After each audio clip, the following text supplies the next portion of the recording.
Welcome back to the How We Roll Gaming podcast. As always, this is Daryl.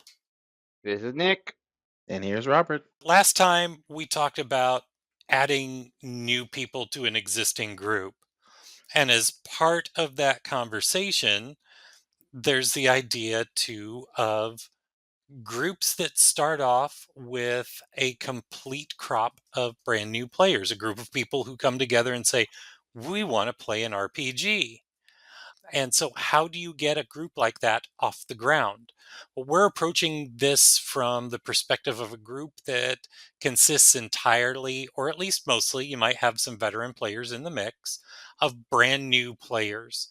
And also And the idea of aspiring GMs who haven't found their players yet as well. right. And if you are a brand new player and you found our podcast to help you on your journey, a hearty, hearty welcome to you all. And thank you for listening. Yes, we're glad to have all of you. And aspiring GMs that want to introduce players that may not be in your friend group or in your friend group, welcome as well as we try to explain how to put that together. All right. And we're going to dive right in. The very first thing to do, and this sounds like a no brainer, is to pick a system. Now, is there a specific system that's calling you? I know a lot of people will gravitate to D&D because there's name recognition. A lot of people came into RPGs and D&D specifically through Stranger Things a few years ago.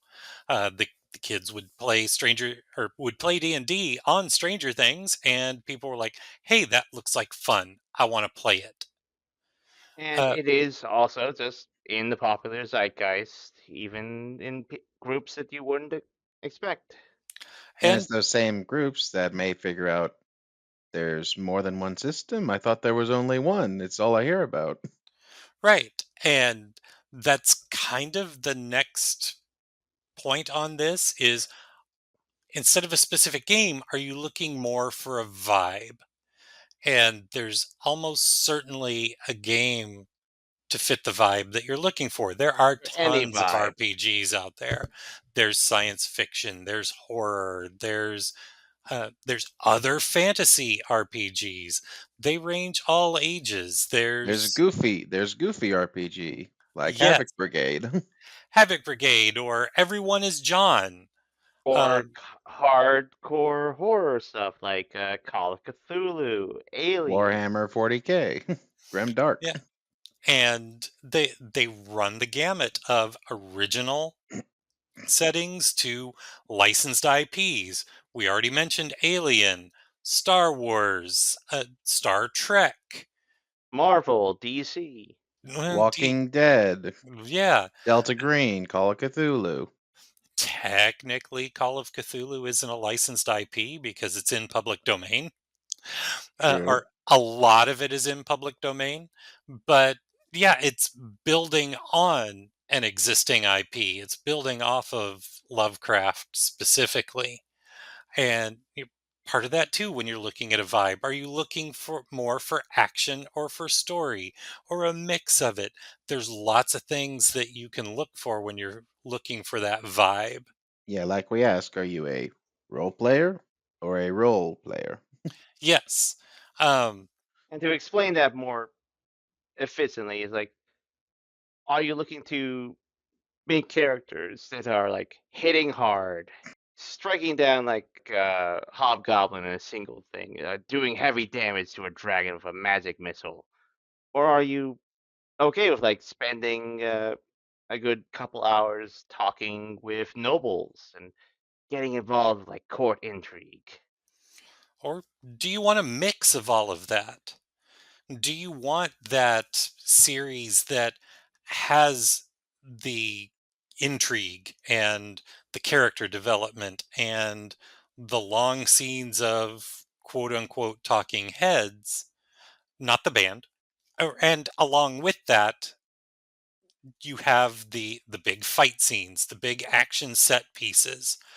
You have there's plenty of examples of that in entertainment media.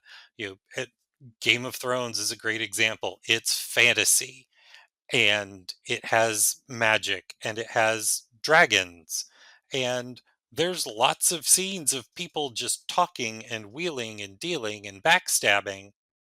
But there's also scenes of huge, like, sword fights and massive battles and dragons just sort of swooping down over armies. Right. So what are you looking for there? Are you looking for action story mix? You're going to find something that caters to that. And definitely ask your players, are you okay with some sessions it's just one big, huge combat round? Or are they okay with going an entire session without rolling a single piece of dice? Part of that too, answering that question comes down to this very same pick a system point. We're presuming, in our hypothetical new group here, that it's a group of people that's come together and said, we want to play an RPG because it looks fun. So you're figuring out what do we want to play, and you're picking a system that's tailored to that. For instance, D&D. We mentioned that D&D is the 800-pound gorilla. D&D is the one that people know, that it's got the brand recognition. You can find it at your bookstore. You can Yeah, find you it at can find it in, yeah, Barnes and Noble. I was about to say that too. yeah, you can find it at Barnes and Noble. You don't have to seek out a game store like you do for most RPGs. You can find it at a half price books, a different edition of it, but similar concept. I've seen it in toy stores. Yeah, Yeah, The thing is, now, despite the fact that yes, you can get good dramatic scenes out of it, let's be honest, the mechanics of the system lean very heavily towards combat. this is true. But Standard XP advancement in D&D is leans combat heavily based. towards combat. though I might But it deviate a little depends. bit. I view it more as a jack of all trades because you can use the dice for combat, but can also use it for social settings. It's just the same type of hurdle you have to go through. Oh, you absolutely can. That's what I'm trying to If say. I had You if I had the can do it, but if you look back at its origins, mhm, spinning off of a tactical miniature board yeah, tabletop combat game, it spun off of that. a And so always at its heart is going to be combat. and that's why there's more quote unquote role players who are like big number in there. But because it is like the progenitor really of traditional RPG games, you can easily pivot to more storytelling, as we call it, a milestone advancement, where Yeah. characters accomplish goals in the story, either personal or storyline based, and they achieve levels rather than via combat encounters. It is easy, and we were saying that it can be done, and it's relatively easy to take that system, to take that framework, and spin it just a little bit to get that character and ROLE playing out of the system. Like I'm looking beyond my screen here right now, and out of the corner of my eye, I see Animal Adventures. It uses the D20 system, but you're playing cute animals on different adventures, and they're medieval type fantasy adventures. But your dogs, your cats, your rats, and And again, Yeah, like, part of a system is that systems are made to be explored. You could do, unless it's a specific like franchise, and even then there's some leeway. But especially like D&D, do you have an idea for a setting, a plan, a type of story you want to do? me personally, You can work when with I it. th- when I think of an RPG I want to play, I first think of, okay, what story do we want to tell? And then you go from there, you get the genre. What's it going to mainly consist of? Is it going to be action heavy, story heavy? Is there going to be a lot of fighting? And then that can help you lean in towards the systems that would work better. But if you're starting out, D&D is like a sandbox. It has settings and ideas, but like quote unquote canon to D&D. You can Yes. just play it how you want to. I know we keep coming back to Star Wars a lot. Star Wars is Right. our backbone. It's our bread and butter. But the best example of how different systems can have different focuses, different vibes, different feels to them, and still be the same setting is Star Wars. Star Wars has gone through, depending on how you want to look at it, three or three and a half different iterations under three different publishers.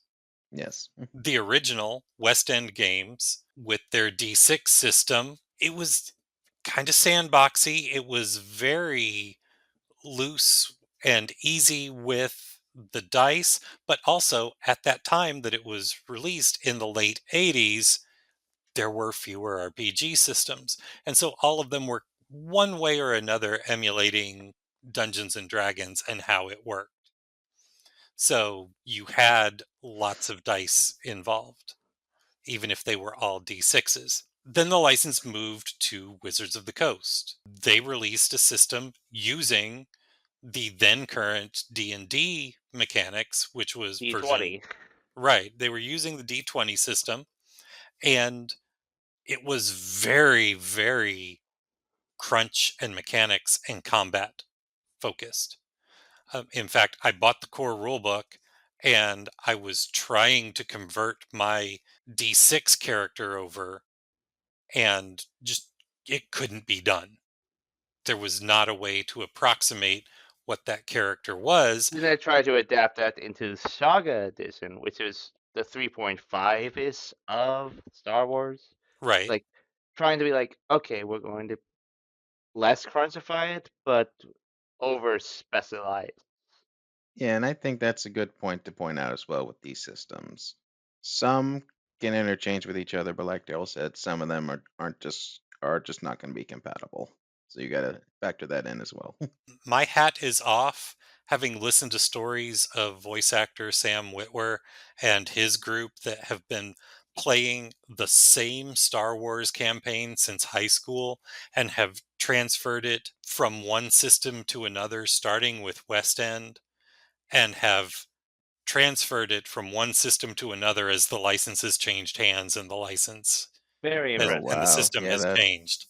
that takes effort and commitment. That's off to Like him as well. his group is like I was glad to meet him and get his autograph when I first met him. It's like he's cool. Once again, we've mentioned the Order 66 podcast before, and he's been on several times. None of us listened to it.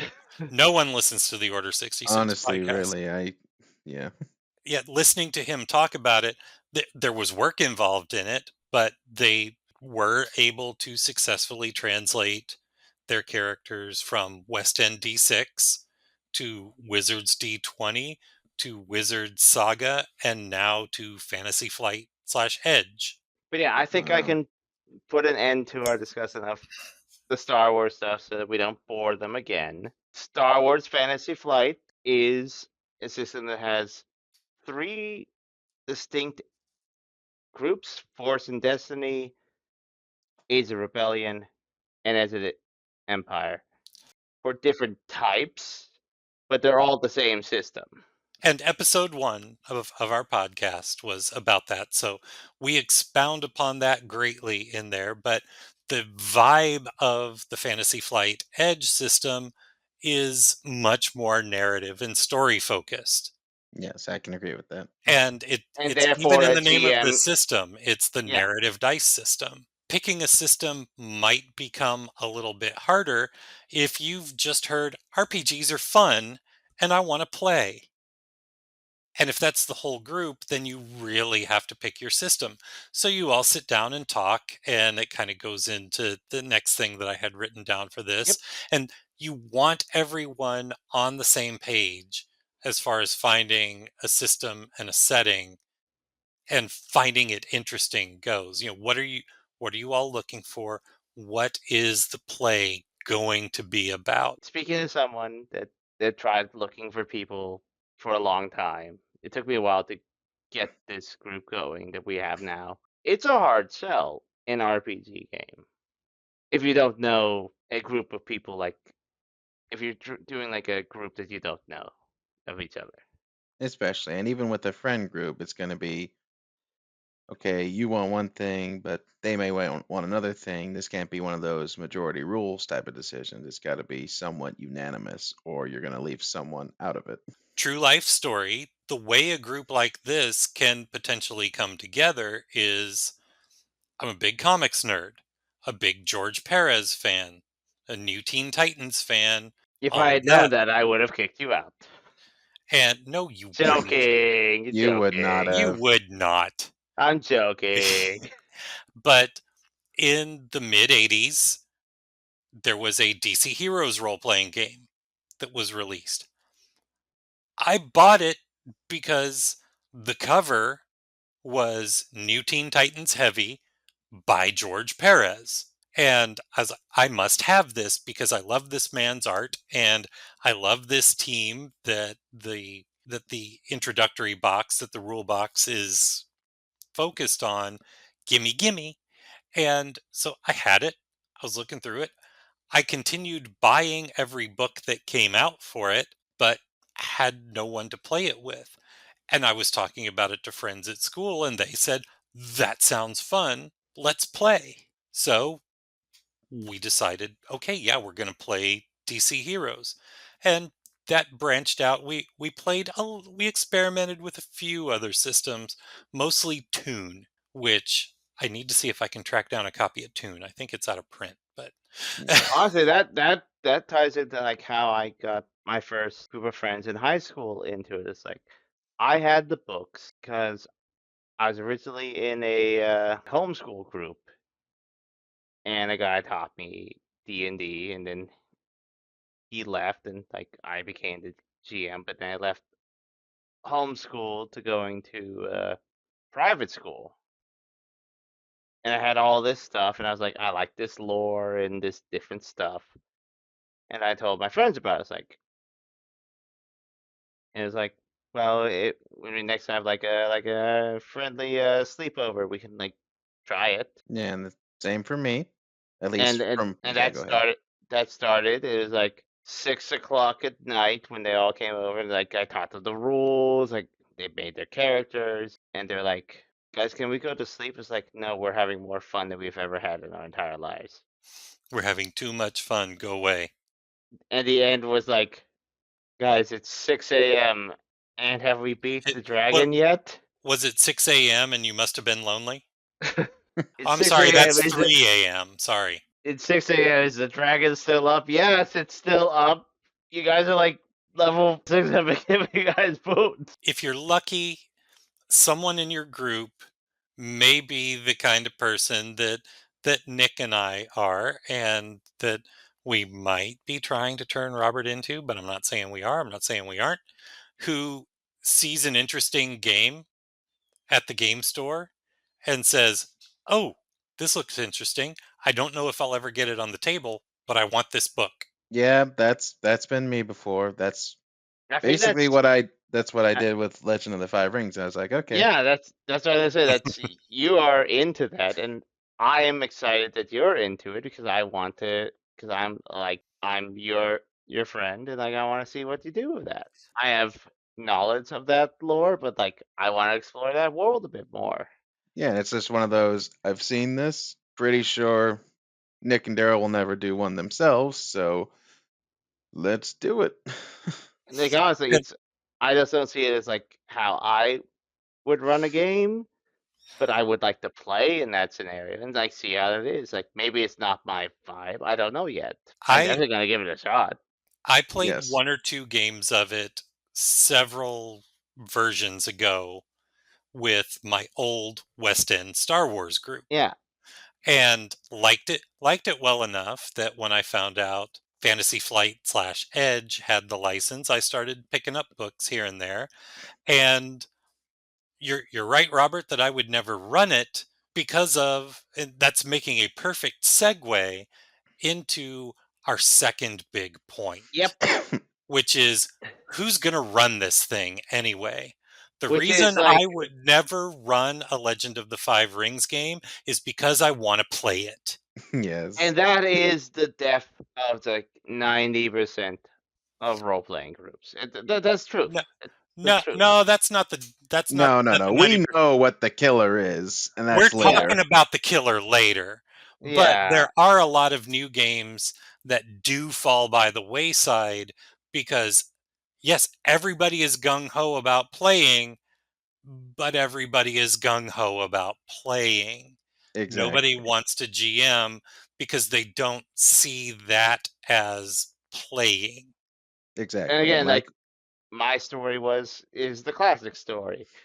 I had a DM who parted, and then we needed to continue, and I took the mantle. That's the quote unquote forever DM curse. You are the DM until you leave, and and then it's someone has to pick up your place. and that definitely ties into what we spoke on episode 2 of our little podcast, moving behind the GM screen. But yeah, definitely at the beginning, it's definitely got to separate between the people who really want to play, but also the person that really wants to play, but also somewhere in them, they also really want to make the story as well, because that's definitely me. Like with Legend of the Five Rings, of course I want to play as well, but I'm perfectly content and even and happy to be the one making the story for everyone else. I think I talked with Daryl. I talked with your son, and he said like you mentioned that your son likes the Fallout RPG that's currently out,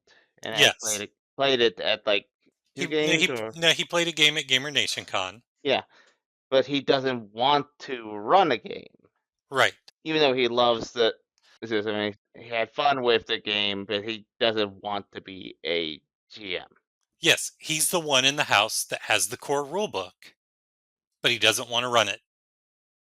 And again, that's a fair feeling. It's like as a GM, and I think again we're all GMs. Like, yeah, there's always that feeling like I would like to play this moment. That is the one stumbling block to me introducing Star Trek Adventures to our group. I like the game. I played first edition and they just updated to second edition. So I haven't played second edition. I've heard But second edition is really good. so have I.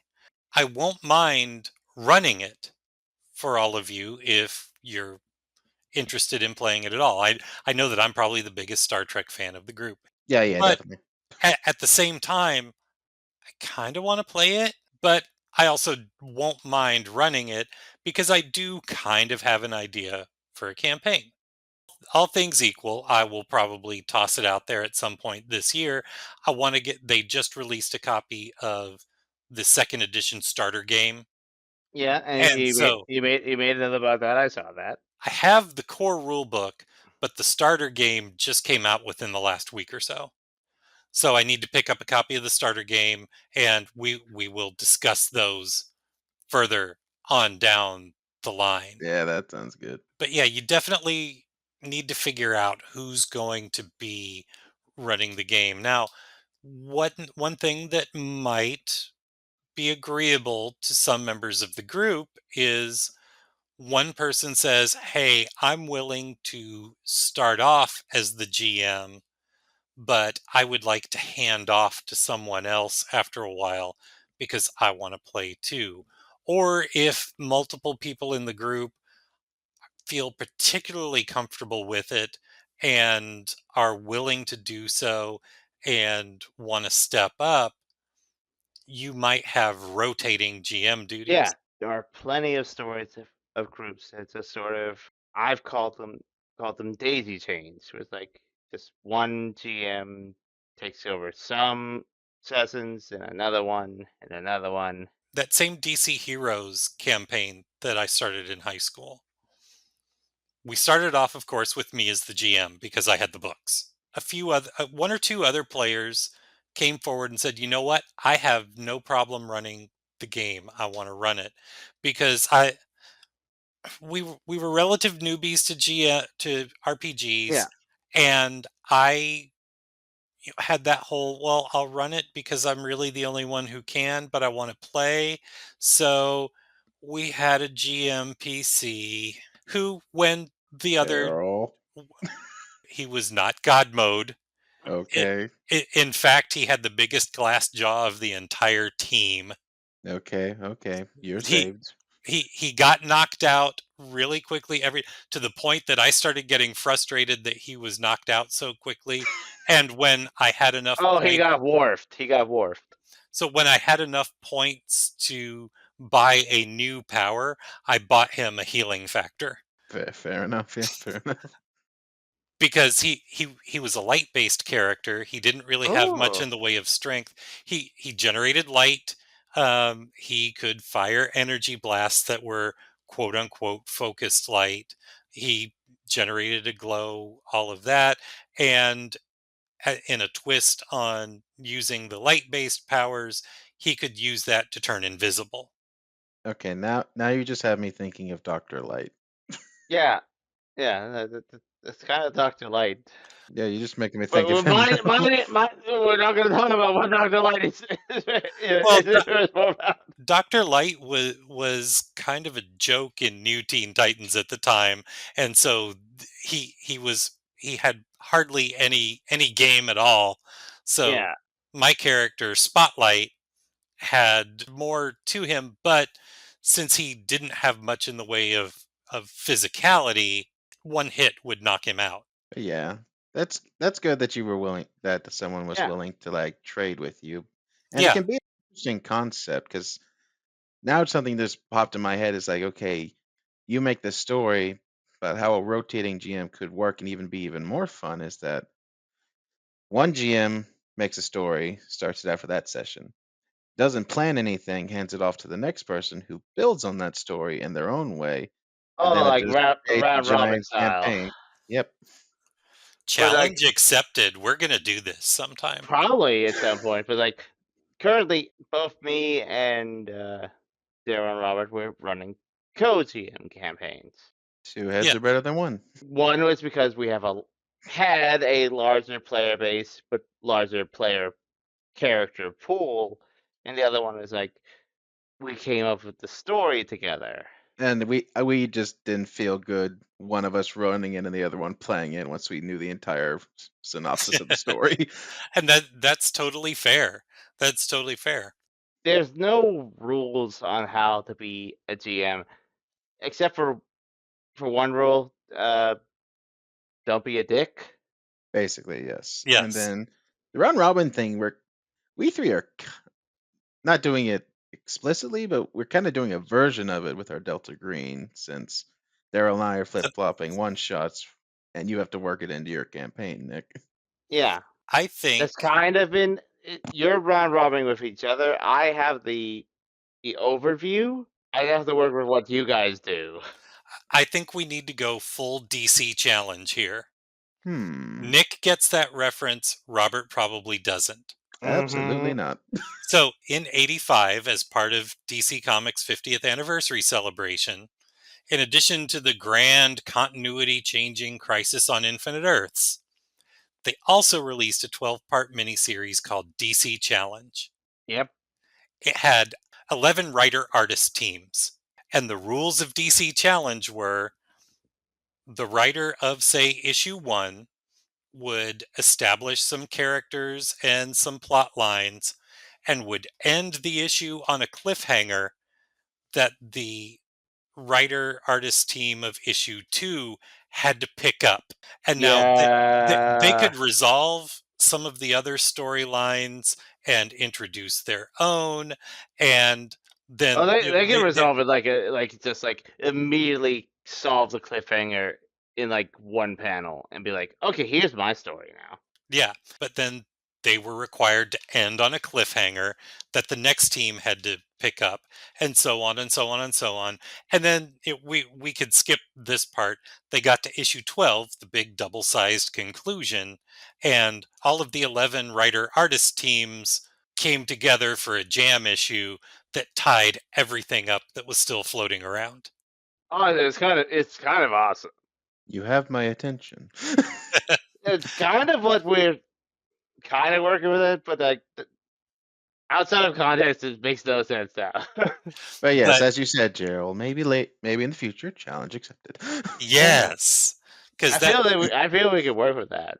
I declare here and now Oh, as one of the let rules of this, like if I start off and I do session 1 and let's say I do I do Alien, Okay. I leave it on a cliffhanger and Robert does session 2. The system does not have to be Alien. I like that.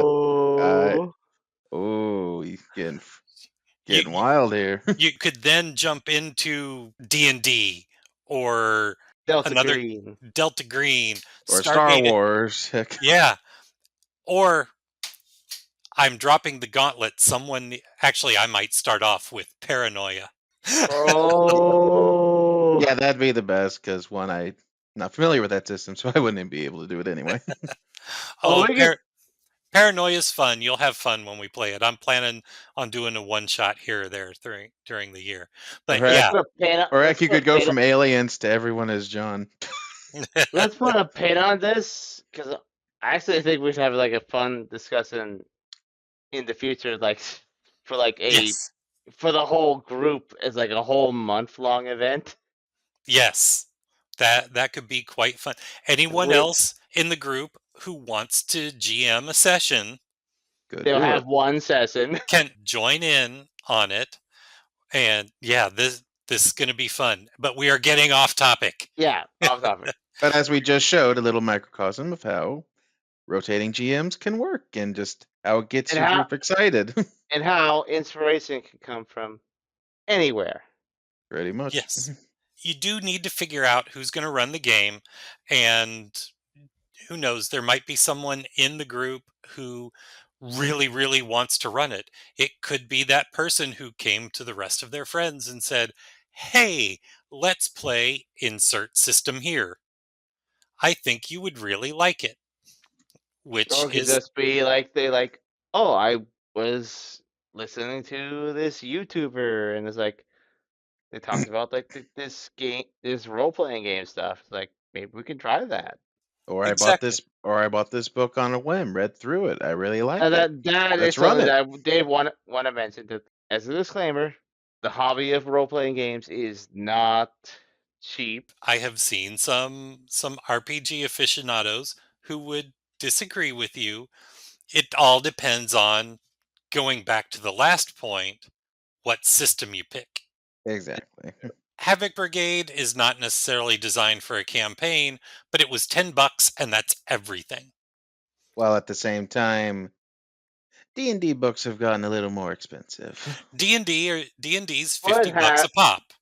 have a great deal of material that could last you decades, depending on your imagination And and creativity. there's a very realistic element to D&D being being a broader system, in that in addition to official Wizards of the Coast content, there is A vast plenty online community. of there's a vast online community, and there is plenty of third party content, both online and in physical copy, for a range of prices, anywhere from free to comparable to Wizards Same of the thing Coast with material. other systems, depending on popularity. That's just a Google away. But Exactly. say what you will, I was kind of lightly talking bad about D&D's D20 system, but the open gaming license that is still in effect allows a variety of people to make, publish, and sell content that is fully compatible with D&D. So Wizards of the Coast doesn't have something that quite fits what you're looking for in D&D, somebody else might. And you just gotta go find it. Yep. It's just a Google. Like I forget, Nick, was the whole Eberron series, was that a game license or that was just the Oh yeah, sweepstake? that was actually a they had a whole sweepstakes for like a new setting, and Keith Baker won that. That dude's got imagination in spades. Oh, he was going to give like there were thousands of entries. Yeah, and like you said once, Nick, it's him winning just makes you want to think, what did what did second and third place have in mind? Honestly, like I would have loved like can we publish like the at least the top 10, the top 20. There's got to be some winners in there. I imagine like there's thousands of like losers in there that are like like really bad. Anything else that we want to touch on about figuring out who's going to GM the game before we move Yeah, on? I think we're good on Eh, that. Let's see, something. I would say at least a good rule of thumb: don't like out someone or like take a vote on who plays, because that can lead to some emotions. If someone doesn't want to play, but Yeah, you vote that they have to be the GM. honestly, it should be a chosen role. Like it really coming from A, someone like a, a, I G, a GM should volunteer, a GM should not be voluntold. Exactly. yeah I volunteered when my DM left because there was no one else that wanted to take it, and honestly, like as much as it sounds like it's a thankless task, it should be taken by someone who wants to like feel like they're telling a story. Exactly. They're exploring the world. It's like it's not thankless. It just has a lot of responsibility. Yeah.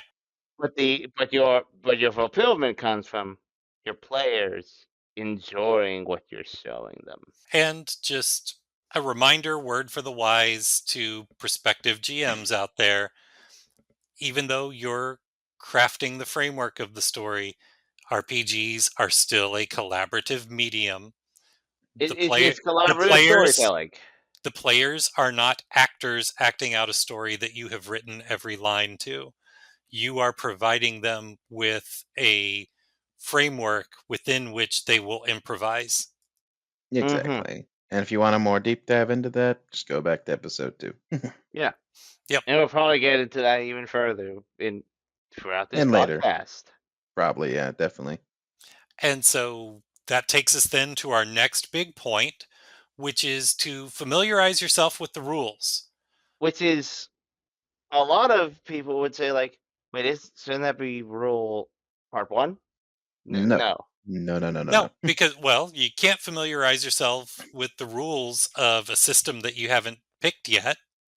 Exactly. So And that's you want to number know you one. got the right system before you dive into that core rule book Right.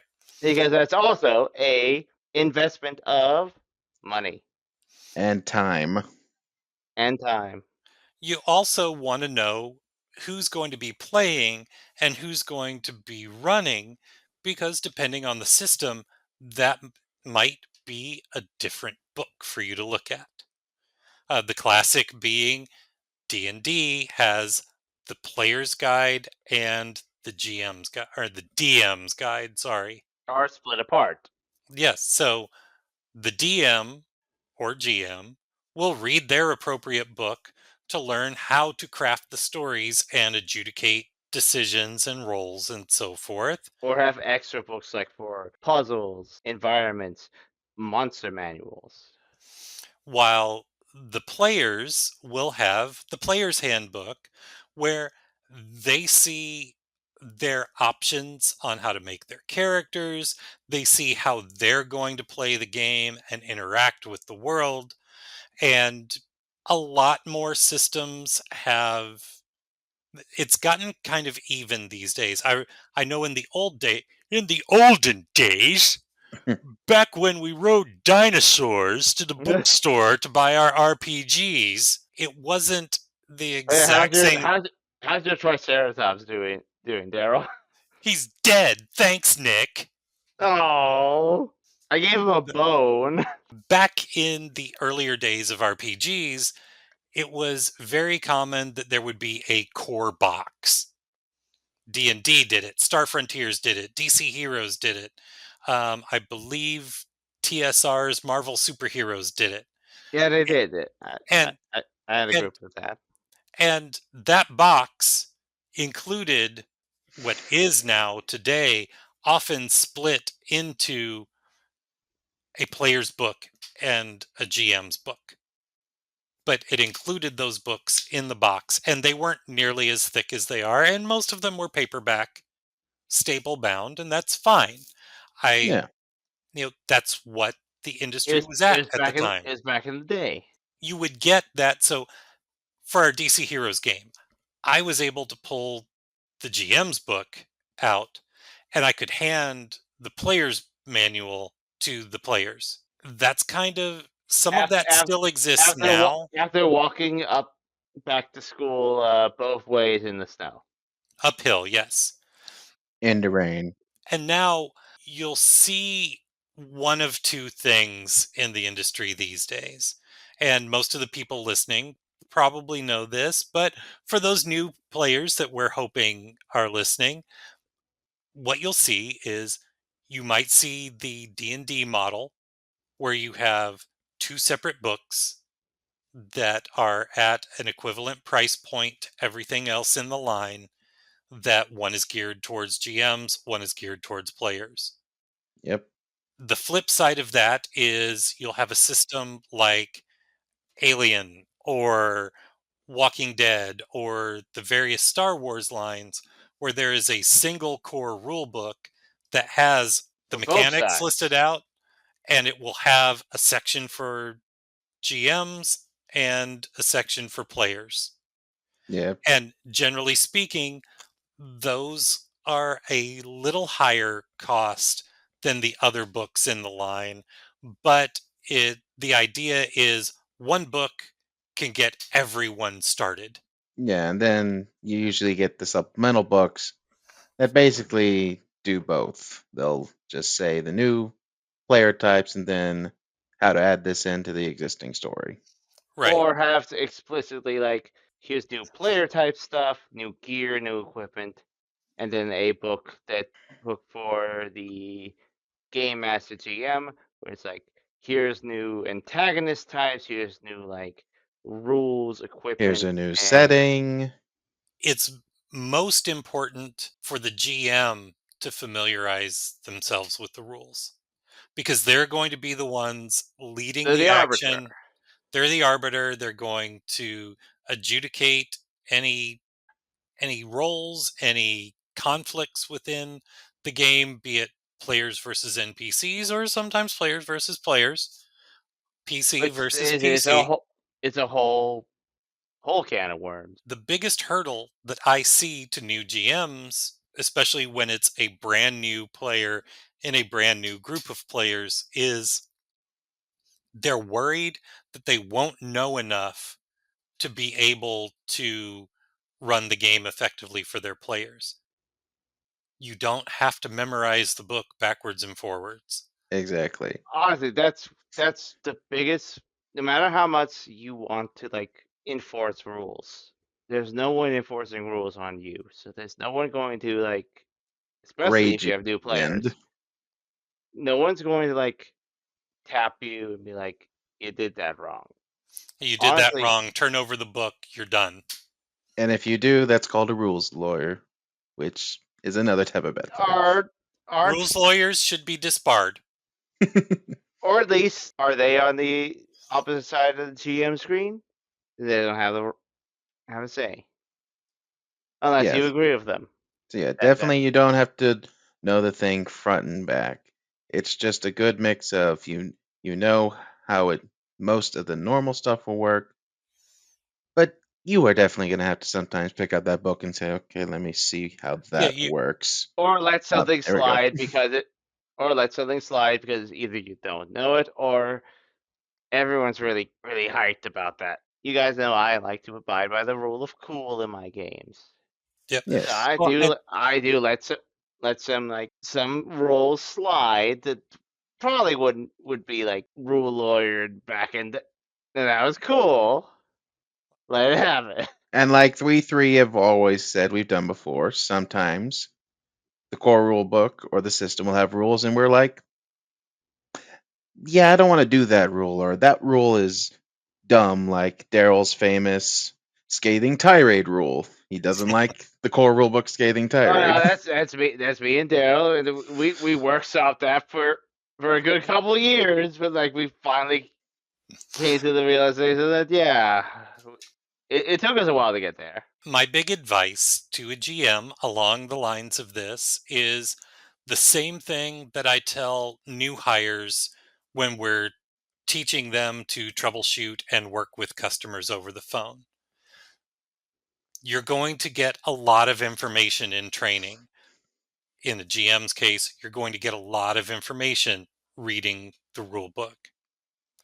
We don't expect you to come out of training or reading the rule book knowing everything. We expect you to come out of training having a sense of what the right answer is and to know how to locate the right answer if you don't know it. Yeah, Honestly, that's the best advice because I'll admit I've had the time to read all the rule books. I'll admit I haven't read all of them, like cover to cover, you keep but adding on to it. Of course, you won't. but I know where they are. I know where Exactly. like so if I like okay, this happened. This is where I need to look. I look in that place like, okay, do I agree with that? Does that conflict with any rule that I've done before? We're human. You can't just like we aren't computers. We aren't like advocating like on direct rules. And also, we're telling a story, not a computer game. Yeah, and like my team lead says at work, okay, if you don't know something, check your resources. Make sure you've got it, and then you can apply it. And just like we tell GMs, you don't have to know the whole thing in and out. Same mindset for the players of that GM. He doesn't know it inside and out. Give you need to give him some grace, just like you don't know the game inside and out. Exactly. Yeah, that's a great example. Is like when players like do something you don't expect. It's like some players like I want to use this skill for this check, but it's like that's not usually how you do that. Was Or when you there anything that stops me from doing that? I'll check the book. And be like, well, there isn't. Well, let's see how that goes. yeah, Yeah. exactly. Or you have to get clarification on a rule, like it's written out like this. So does that mean this can happen? And you have to make that decision if everyone in the room isn't clear. Yep. Again, Now, like a proper GM is never a rules lawyer. They are if and or but. my favorite RPG rule books are the ones that right up front at the beginning say this book is a guideline. Yes, I love Exactly. those books. This book is a guideline. Do what works for your group. Yes, and Like that brings into you know the rules, but like all of us, sometimes we want to add our own rules, our house rules. You don't yeah, have to follow the book front and back. not to be lessers, but there's no book is gospel. There's no canon. No. Yes, there is. The EU is the only canon. No, sorry. No. Excommunicate him. Also, learning the rules and familiarizing yourself with them is necessary for everybody. If you're a group of entirely new players, it is perfectly fine. And we've been kind of circling around this point for the past few minutes. It's perfectly fine for everyone to learn along the way, GM and players alike. Now, Yes. a lot of game publishers are facilitating this kind of learning by publishing starter games or beginner games. And And it's adventure modules, adventure books. but starter games and beginner games are a kind of different animal Yeah, to that but Yeah, they're more because springboards into the broader story. more recent, more recent as a development in terms like to get people to in that. general they're more streamlined than even an adventure module, and they're designed to teach aspects along the way. They're like the tutorial at the beginning of a video game. Yeah, It's like, okay, you're going to do this now because this is a core element of the game. And they have like pre-made characters with Yeah. pre-made roles that aren't exactly how Yeah, you would make a player character, but yeah, they're basically those presets you see in video games where you make your character. There are Yeah. presets already made. yeah. And starter and beginner games are great for this communal learning of a system. And a lot of systems now offer one right away with the launch of a core rulebook. Others release the Some of them core, come out before, some of them come out slightly after. and some of them come out much, much later. I'm looking at you, Marvel Multiverse. You made that note. I did make that note because I'm calling out, come on, entertainment, because the GameFound pre-order was almost a year ago and it was supposed to ship in November and we're still waiting. I'll call out the Force Awakens beginner game. Well, that Yeah. that was Lucasfilm. That wasn't FFG. I know, but still, like it came out 2 years after It the came game out came out. it came out after the movie The Force Awakens was available and had been out for a while on home video. But that's a whole Lucasfilm can of worms. It would have been great corporate synergy, but yeah, I could go off on a whole tangent that would probably take an episode on the things that I have learned about the Star Wars RPG license and Yeah. how it works with Lucasfilm, and we're not going to do that in this episode. Nope. That can be a special Daryl Dives episode. No, no. No, because I wouldn't want to run the risk that someone from Lucasfilm might chance upon this and somehow transfer my opinions, having heard things from people involved with the RPG, and bring it down on Edge Studio. So, Oh, you're right. Yeah, the mouse will get you. Okay. yes, yes, And the mouse will come in to my that will house prevent you, and that kill will me. prevent you from hanging out with Star Wars Explained. Yeah, the mouse would come in and put a bag over my head and drag me out in the middle of the night. It was always rigged for the start. Anything else on familiarizing with the rules? Mm, No. no, I think we got a Yeah. pretty good grip of it. Let's go to 4. All right, number 4. You want to get together for a session 0. This is And non-negotiable. Yeah. it No, is. you do that 0 before you get to 1, Even if you call it a 1, it's 0. because 98.9% of bad RPG stories is because there was no session 0. So even if you call it session 1, it is session 0. Every first get together is session 0. So pay attention, people. If you are a new player, if you are brand new to RPGs, and especially your entire group is brand new to RPGs, what a session 0 is, it's an introductory session where the entire group sits down together. You outline what the campaign is going to be about.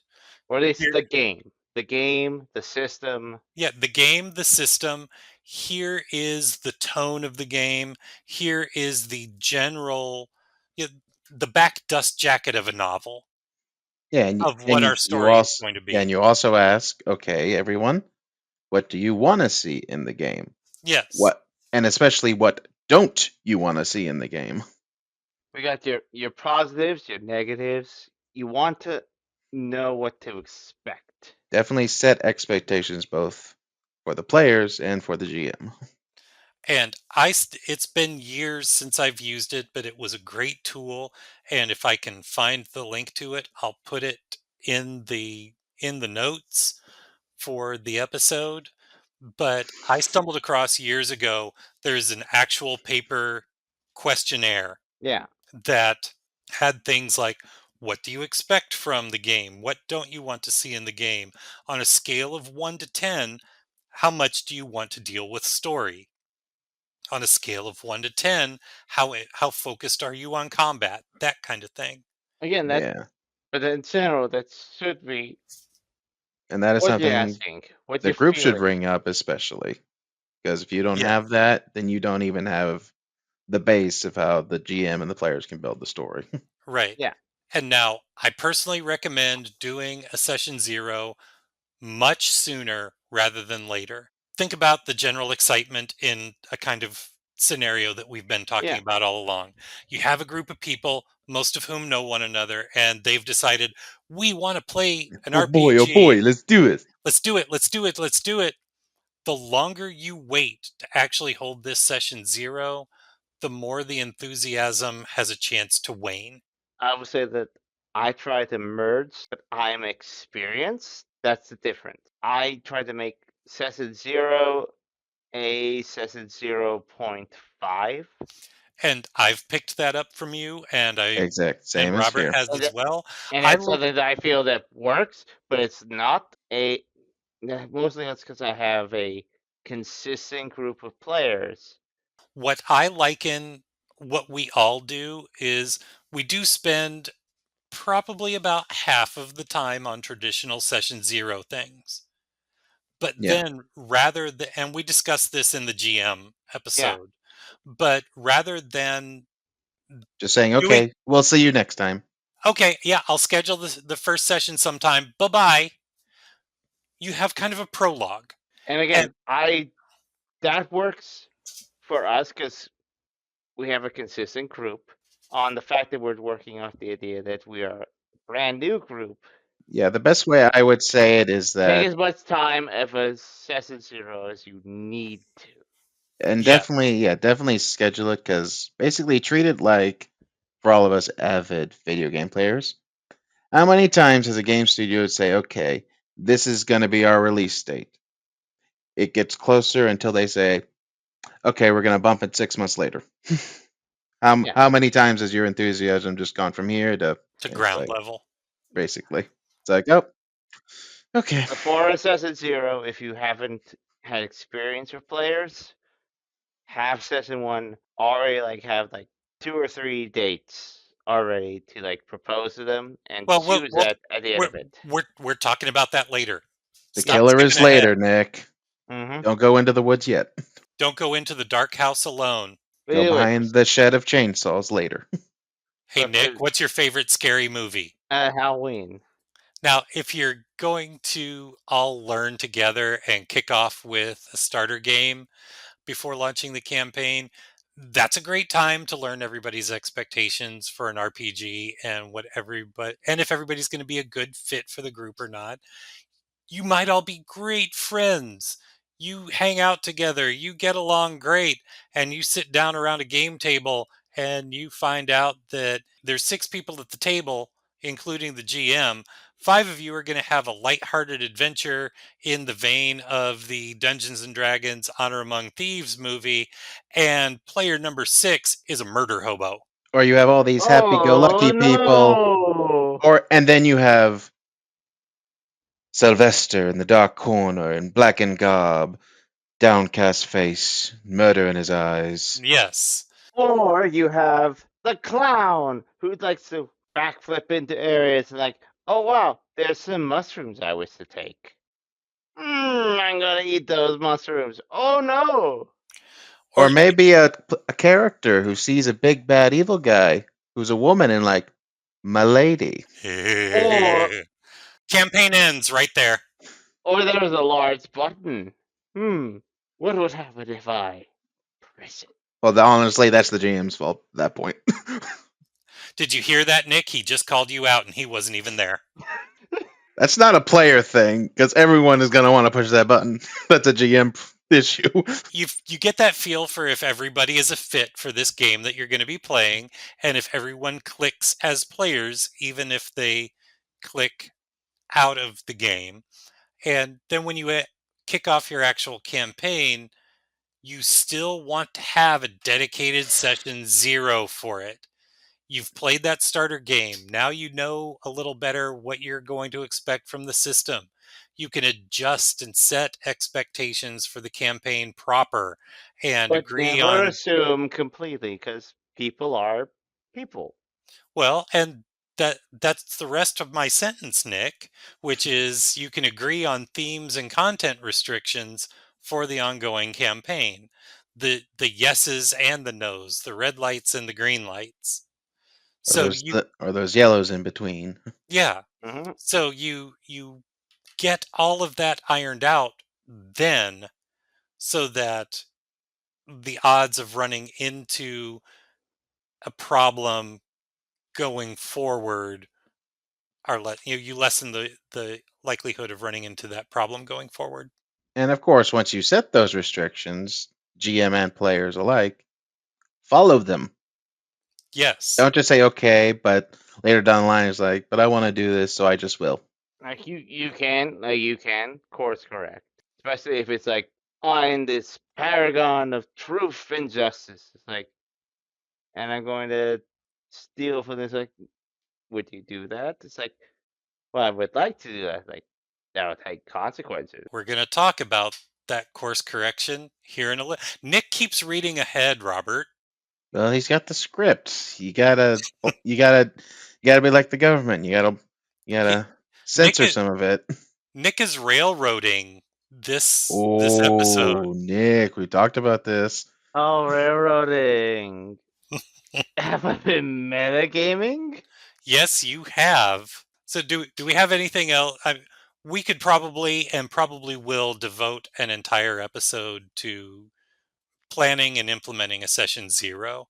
Because it is that important. It is very important. Full disclosure, we know that we are not unique in the podcast and YouTube arena in being an RPG related show that it's covering what to do in a session 0. We're not claiming to be unique about it.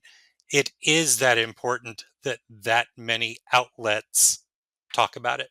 Yes, because for those of you who do watch RPG horror stories, how many stories have you heard or read and the sentence, and there was no session 0 come up? There And are so many. and you hear that phrase, and as an experienced gamer, you say, yeah, that tracks. And heck, little shout out right here, Crispy's Tavern has a gag running on that now, and it still works. Yes.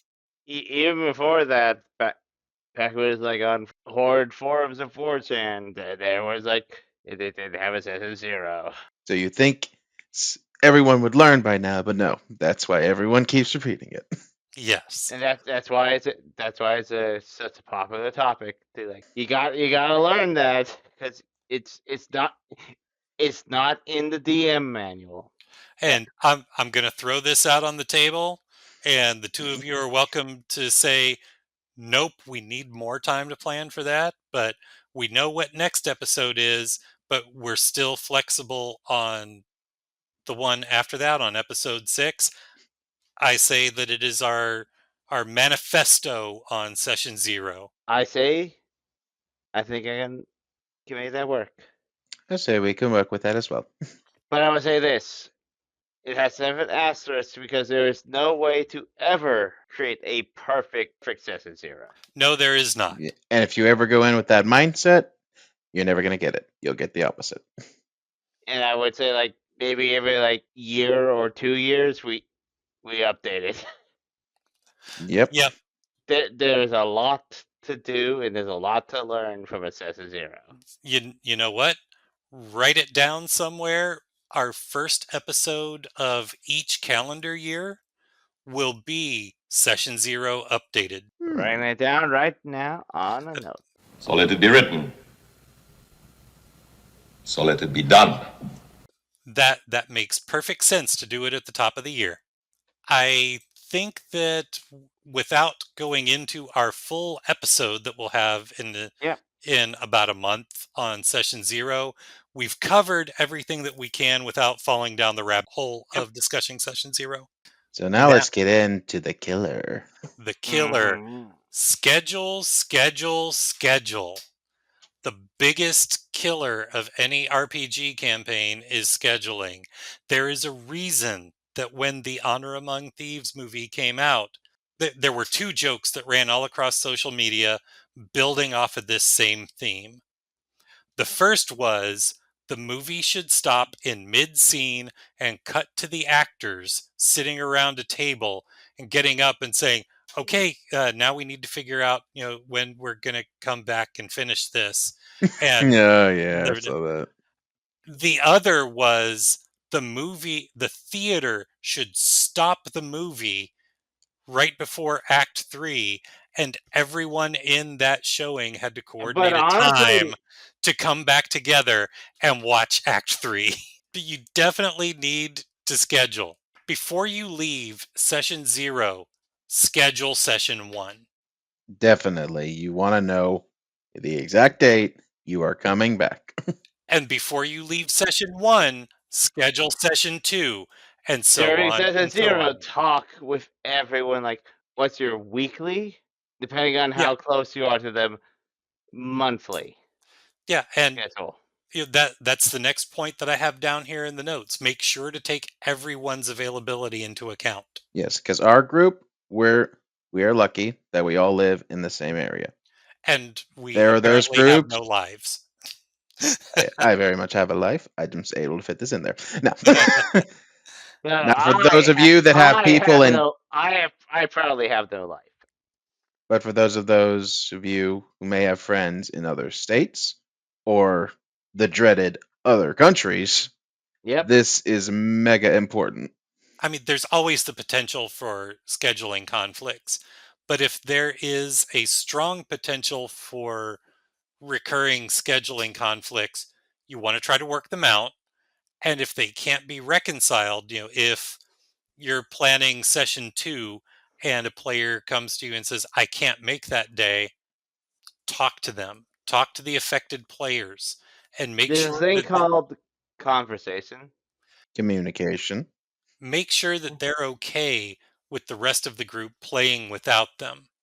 And if And if not, then work with the rest of the group to find a time that everyone is available. and Robert, if you're you're in Whisper Base, where yes, sometimes we had to have Kyle. He's our Jedi character, and he's been doing Jedi training, but with like less XP than what you would get from a regular assassin that you guys would be. It would be with you guys. yeah, or most recently this week, we were going to schedule something on Saturday, but one of our players said, I can't make that day. Can you reschedule it? And we were like, sure.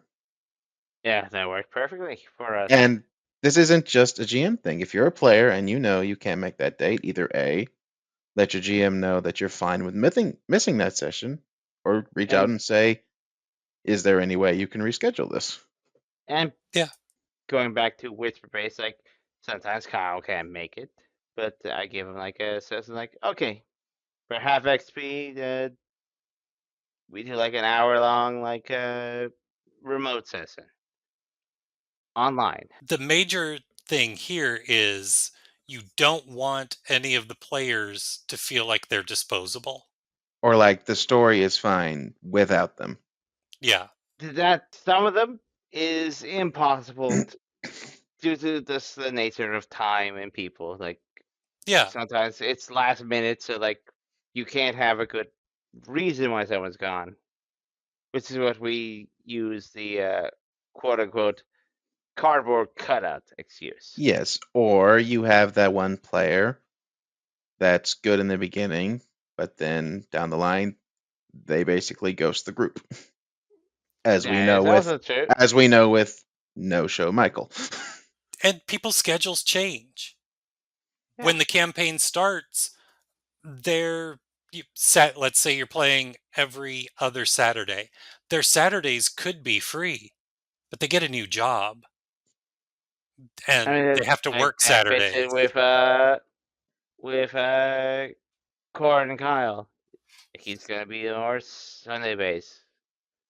Or So with we're me figuring on that out. Sundays. Like Yeah. sometimes I want to eat lunch with my family because that's usually our weekend family Yeah. lunch. To coordinate all of this, make use of any tools that your group has access to Of which facilitate the scheduling and communication between we sessions. live in the 21st century. Get out. There is Yeah, we've got these beautiful things. We got a headphone and a mic. cell phones. We got social media, several social medias, Yeah. hundreds Too, of too social many, medias. in my opinion. Honestly, too many, but plenty of ways to connect with people, Social coordinate, media, Discord, Google Docs and calendars, Meetup, meet up. whatever works for you and your group. Make sure that the communication and the scheduling is flowing. You're not just, a group of people who, oh, once a month I play this game with these people and I never ever hear from them, Cell which, phone numbers. yeah, you want to keep that, even if it's just about the game, you want to keep that communication flowing so that they Because all you know all that the game is play. still an ongoing thing, that it hasn't just been, Yeah. dropped. This shouldn't be your extended family you see at the reunion twice a year. These should be at least your pen pals, and you get in contact with Right. Yeah. them.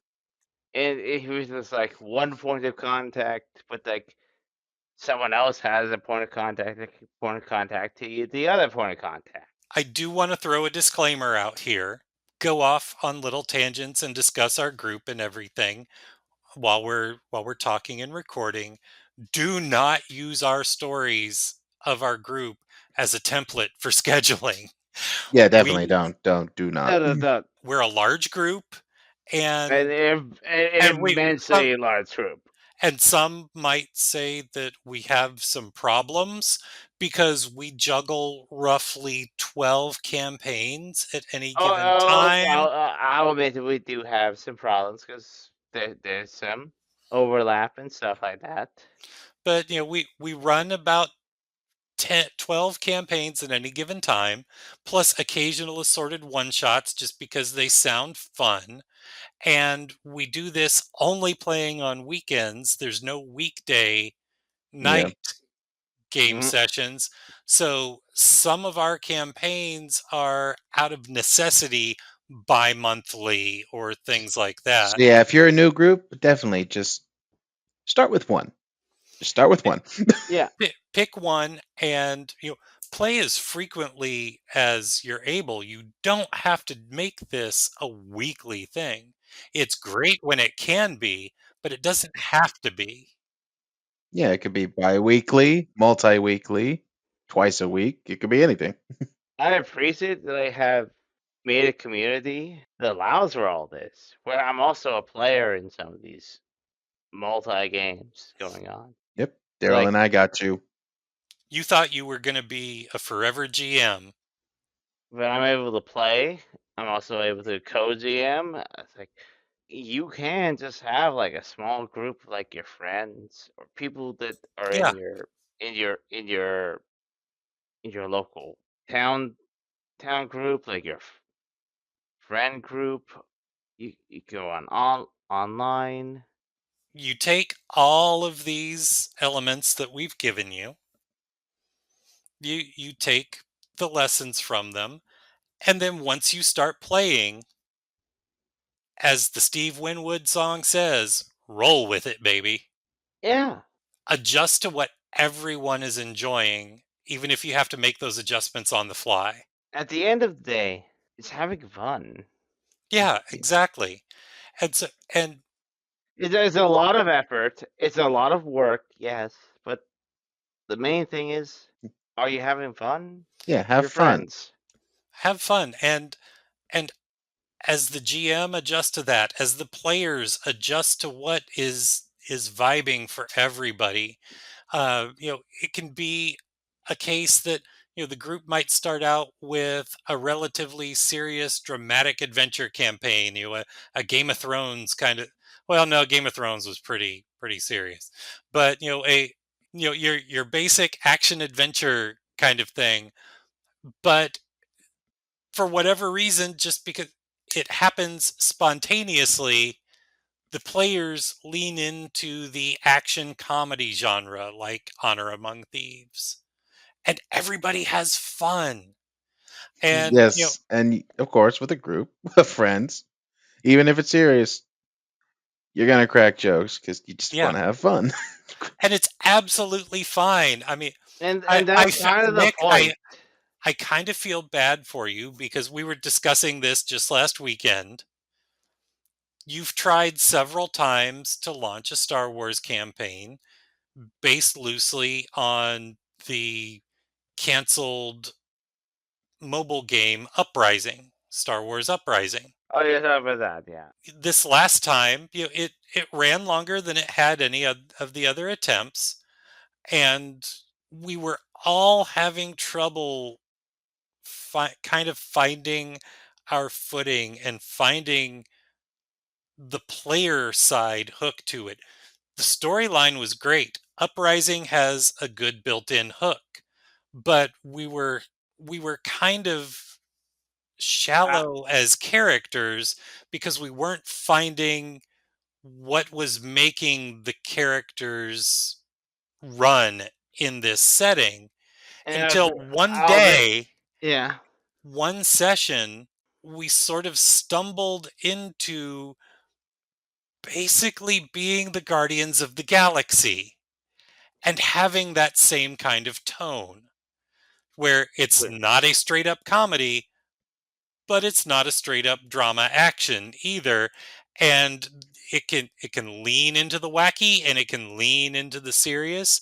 And once we but hit that vibe, I was not prepared for that, so that's where it all fell apart. But no, I think one of our best examples of one where we did all adapt to the story is your D&D campaign, Nick, yes, Yep. because you set something up. We went with it a little until we decided, no, we're going to go this direction. And I we, set like you up. said, yeah, you were Uh, like, I know my players. I know probably what's going to happen. So you know what? Let's do it. yeah, that might be my for our next we, we, session. we absolutely had Nick wanting us, nearly begging us to zag, and we made a hard zig. Yeah, we were just like, as my 2-year-old niece loved to say, no, When you. you have to adjust to what the players are enjoying, that's a good problem to have because Yeah, like that means they are enjoying something. These whole shifts in tone, there's a reason that the cliche exists. There's a cliche saying in the RPG community that every D&D campaign starts out as Lord of the Rings and ends up as Monty Python and the Holy and Grail. that is true. And like my final sounds are like a proper GM should roll with it. Yes. Your story Yes. is, yes, you want to tell this story, whether it's like a epic or a comedy. It's not your story. It's your players. They are in your world, and at the very end, work with that. That's storytelling. That's like, Yeah, and just because Lord of the Rings will end up Monty Python and the Holy Grail doesn't mean that it's just going to stay there. It can go back to Lord of the Rings at times. There's nothing that's saying it has to go one way and stay that way. oh yeah, like Lord of the Rings has like, it's like Sam Frodo interacting with Gollum. It's like filthy fat hobbits and stuff like that. But also like have them fighting in Mount Doom. And then you Like, have Gimli saying, "Trust me." Don't tell the elf. Right. Which is, one of my favorite moments. and then seeing Gimli say like, that's if I would die with someone else. Like, what about dying with a friend? I. Yeah. Your group is basically like those actors in those stories. They have their serious moments. It But it then you turn off the camera, you get the bloopers. you can do both of that. Like, yeah, we're playing whole ass stories and stuff. All right. Well, I think we've pretty much covered everything that we wanted to. Yep. Yep. I've hoped you've I hope everyone who's watching has at least gotten something out of all our tirades and Yes. anecdotes. Oh, Everyone I watching, think everyone listening. I think we've shared like a great deal, like how to get groups together, how to like start things, but there's definitely a lot more to learn. This is like a starter pack.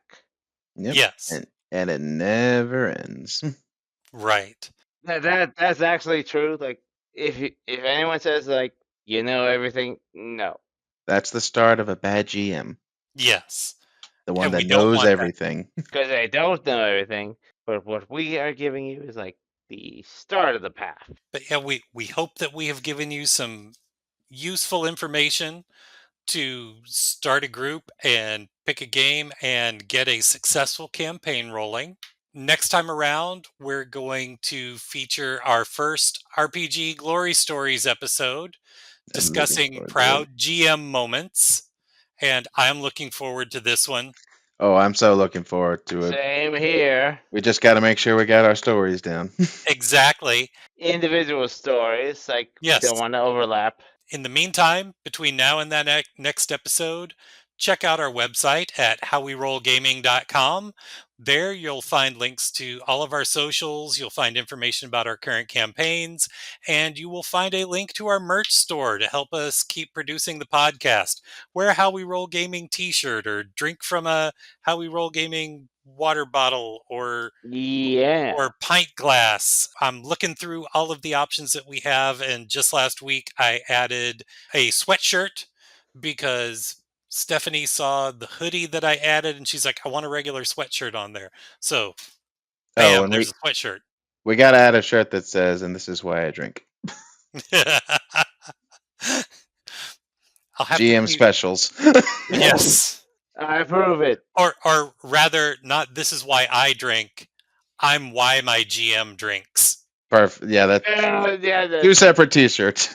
yeah. Until that next episode, thank you once again for joining us. I'm Daryl. I'm Nick. And I've been Robert. And this is How We Roll.